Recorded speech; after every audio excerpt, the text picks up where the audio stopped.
அனைவருக்கும் வணக்கம். இந்த பதிவு எதுக்காக அப்படின்னா, நம்ம ஜாதக ரீதியாக வாழ்நாள் முழுக்க கடனோடு வாழக்கூடிய ஜாதக அமைப்பு. ஒரு ஜாதகம் எப்படி இருந்தால் அதிக நாள் கடனோடு வாழ்கிறாங்க அப்படின்னா, உங்களோட பிறந்த லக்னத்துக்கு, உங்கள் ஜாதகத்தில் பிறந்த லக்னத்துக்கு 6ஆம் இடம் அப்படிங்கிற ஒரு இடம் இருக்குது. லக்னங்கிறது 1ஆம் இடம், அதுலேருந்து 6வது வீடு தான் ஒரு லக்னத்துக்கு 6ஆம் பாவகம் அப்படின்னு அதுக்கு பேர். 6ஆம் பாவகம், 6ஆம் இடம் அப்படின்னு அதுக்கு நிறைய பேர் இருக்குது. இந்த 6ஆம் பாவமும் லக்னமும் யாருக்கு தொடர்பு இருக்கும்? 6ஆம் அதிபதியும் லக்னாதிபதியும் ஒன்றா இருக்கிறது. 6ஆம் அதிபதியும் லக்னாதிபதியும் ஒருத்தரை பார்த்துக்கிறது. 6ஆம் அதிபதியும் லக்னாதிபதியும் சேர்ந்து 6வது வீட்டில் இருக்கிறது. 6ஆம் அதிபதியும் லக்னாதிபதியும் சேர்ந்து லக்னத்திலேயோ அல்லது வேறு ஏதேனும் ஒரு பாவத்திலேயோ இருப்பது. 6ல் நின்ற கிரகத்தினுடைய நட்சத்திரத்தில் லக்னம் இருக்கிறது. இப்படி நிறைய விதிமுறைகள் இருக்குது. அப்படி இருந்தால் ஒரு ஜாதகர் தன் வாழ்நாள் முழுக்க கடனும் வட்டியும் கட்டுறதுமாகவே தன் வாழ்க்கை போய்கிட்டு இருக்கும். கடன், வழக்கு, நோய், இந்த 3ல் ஏதேனும் ஒன்று தன் வாழ்நாள் முழுக்க சந்திக்கிறது தான் 1ஆம் பாவமும் 6ஆம் பாவமும் தொடர்பாகிறதுனால ஏற்படக்கூடிய பலன்.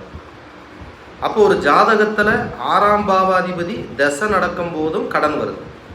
6ஆம் பாவம் லக்ன பாவத்தோட தொடர்பாகும் போது தான் ஒரு ஜாதகருக்கு நீண்ட நாள் கடன் வருதே தவிர மற்ற நேரத்தில் வர்றதில்லை. 6ல் இருக்கிற கிரகம் தசாபுத்தி நடத்துகிற காலத்தில் கண்டிப்பாக கடன் ஏற்படும். கடனுக்கான காரக கிரகம் யாருன்னா கேது. அப்போ கேது எந்த பாவத்தில் இருந்தாலும் ஒரு ஜாதகருக்கு உறுதியாக கடன் வருது.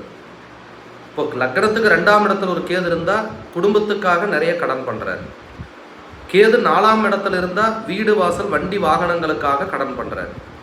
கேது 7ஆம் இடத்துல இருந்தால் திருமணம் ஆன நாள் முதல் ஒரு ஜாதகத்தில் பெரிய லெவலில் கடன் வருது. அப்போ கேதுவும் ஒரு ஜாதகத்தில் கடனை தரும். சனியும் கடனுக்கான காரக கிரகம் தான். பூர்வ கருமா, பூர்வீக கடன், பரம்பரை கடன். அப்போ பரம்பரையாக வரக்கூடிய ஒரு கடன். அப்பா கடன் பண்ணார், மகன் கடன் கட்டுறாரு. தாத்தா கடன் பண்ணார், அப்பா கடன் கட்டுறாரு, மகன் கடன் கட்டுறாரு. இப்படி தலைமுறையாக கடந்து வரக்கூடிய கடன், தீராத கடன் சொல்லுவாங்க. அதை பிறவி கடன் கூட எடுத்துக்கலாம். அப்படி இந்த கடன் தீர்க்கக்கூடிய கிரகங்களும் இதுதான். அப்போ கடன் ஏற்படுத்தக்கூடிய கிரகங்கள் இதுதான்.